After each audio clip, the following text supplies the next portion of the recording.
Macam mana yang saya sebut tadi berkaitan tentang tok guru dan ulama ini adalah penyambung lisan Nabi SAW. Mereka adalah pewaris Nabi SAW. Dan Dr. Basi sudah jelaskan berkaitan tentang peranan ulama yang cukup jelas dan kita tak boleh nafikan. Tetapi salah faham terhadap peranan itu akan membawa kepada kebinasaan yang banyak. Sebab tu menarik semalam saya dengar daripada Dr. Muhammad Asri Zainal Abidin sebut, kita tak sangka kita akan hidup dalam dunia yang orang persoalkan nak ikut Nabi atau nak ikut Tok Guru. Kita tak sangka persoalan ini akan boleh muncul. Yang kemungkinan jika ditanya kepada Tok Guru kita sebelum ini, kita mungkin akan kena penampak. Mungkin kena buang sekolah. Ataupun paling kurang pun kita akan digelar sebagai orang yang paling bodoh wujud atas ke bumi. Tapi persoalan itu ditanyakan. Kerana kenyataan ini, kenyataan yang seperti ini tak layak disebutkan. Allah Ta'ala sebut, seperti mana Ustaz sebut tadi, qul in kuntum tuhibbunallah fattabi'uni yuhibbukumullah wa yaghfir lakum zunubakum. Kalau benar kamu cintakan Allah, ikut Nabi SAW, Allah akan sayang kamu, Allah Ta'ala akan hampuskan segala dosa kamu. Seorang ahli tafsir daripada Bani Tamim. Ni nak tahu Bani Tamim. Ada seorang ahli tafsir Bani Tamim. Bukan Melayu. Dia bukan Melayu. Dia meninggal pada tahun 1889. Tepat 100 tahun sebelum kelahiran Syihabuddin Ahmad. Tafsir yang cukup bagus dinamakan tafsir As-Sa'di, Ibn Sa'di. Kalau orang baru belajar bahasa Arab, bertatih-tatih bahasa Arab, nak baca kitab, antara yang bagus adalah kitab berkenaan. Dia syarahkan ayat berkenaan. Dia kata, saya bagi terjemahan lah.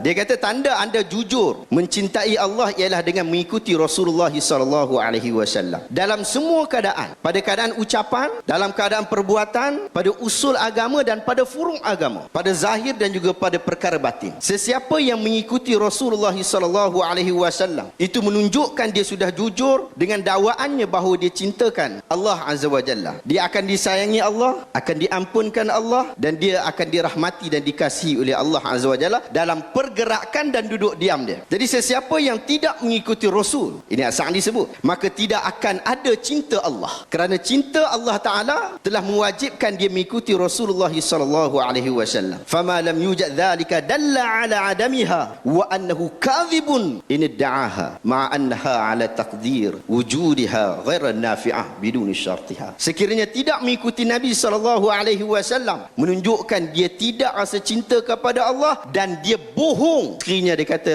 dia cintakan Allah. Kalau betul pun dia cintakan Allah, cinta itu tidak ada manfaat padanya dan tidak melengkapi syarat-syarat cinta kepada Allah. As-Sa'di sebut, dengan ayat ini ia menimbang semua makhluk berdasarkan tingginya nilai iman dan cinta dengan mengikuti Nabi SAW. Sesiapa yang kurang mengikuti Rasul, kuranglah iman dan cintanya. Ada rujuk dalam tafsir As-Sa'di. Apabila kita menyatakan bahawa ikut Nabi bukan ikut ulama, bukan ikut Tok Guru, bukan juga bermaksud kita menolak Tok Guru dan ulama. Bahkan kita mengiktiraf pula peranan mereka di dalam membawa risalah Nabi SAW. Had dan batas dalam mengikuti ulama sudah sangat jelas. Doktor sebut juga tadi, iaitu ia membawa Quran, ia membawa As-Sunnah, ia mewarisi Quran dan Sunnah. Jika mereka merapu, bermaksud mereka tak ikut Quran, tak ikut Sunnah, tak boleh ikut. Anda mendengar kenyataan saya dan anda dapati kenyataan saya perlu kepada pembetulan, maka anda betulkan. Kerana anda sebenarnya sedang membantu saya dan menasihati saya. Tidak ada seorang pun pejuang Sunnah yang akan mengatakan bahawa kami tak mahu ikut Imam Syafi'i, kami nak ikut Rasul. Tak ada satu orang pejuang Sunnah yang mengatakan kami tak mahu ikut Abu Hanifah, Malik, Ahmad ibn Hanbal, Sufyan Al-Thawri, tapi kami nak ikut Rasulullah sahaja, kami nak ikut Nabi semata-mata. Tak ada.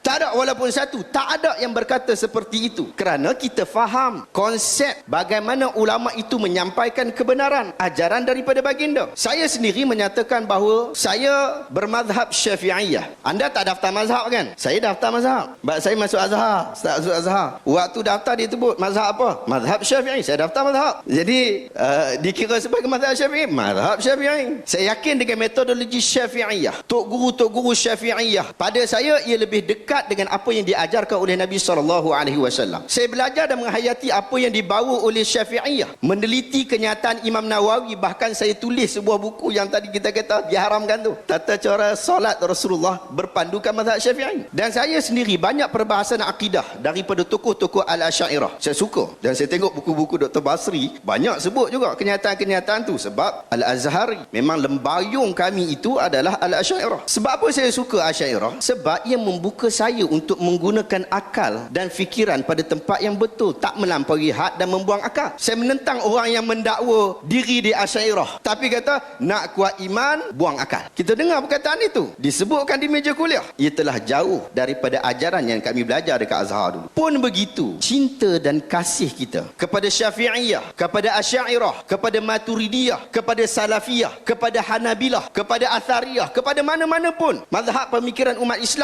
tak boleh membawa kepada taksub. Apabila kita kata guru kita silap atau tersalah di dalam menyampaikan kenyataan atau mengambil pandangan, ikutlah tok guru yang membela kebenaran, membela sunnah Nabi SAW. Tok guru boleh silap dan salah. Saya Ustaz Zahruddin, Dr. Basri, sahabat-sahabat kita boleh silap dan salah. Tetapi Rasulullah tak silap dan salah dalam isu agama. Lalu pasti akan hadir ketika itu tok guru yang akan menjelaskan kebenaran, menjelaskan yang sunnah, yang membela sunnah. Maka kita ikut yang tu. Membentangkan fakta dan bukti, kita ikut yang tu. Kemelampauan terhadap tok guru, sunnahnya dia akan membawa kepada keburukan. Dahulu tiktokers, ada seorang tiktokers, dia kata kena lawat dan ziarah tok guru, kerana tok guru boleh nasihat kita, dia tahu apa yang ada dalam hati kita. Tok guru tak cakap perkara-perkara yang membawa kepada hawa nafsu seperti kita. Sedangkan Allah Ta'ala bagi keistimewaan, tak cakap benda hawa nafsu ni adalah Nabi SAW saja. Wa ma yantiqu 'anil hawa in huwa illa wahyu yuha. Yang tu saja, tak lain orang lain. Belajar sunnah, kita belajar untuk meletakkan Allah dan Rasul di hadapan. Belajar sunnah, kita belajar untuk mengatakan bahawa guruku juga boleh tersilap. Belajar sunnah, kita belajar untuk mencintai Allah dengan sebenar-benarnya. Belajar sunnah, kita belajar untuk membelanya. Wallahu ta'ala a'lam bissawab.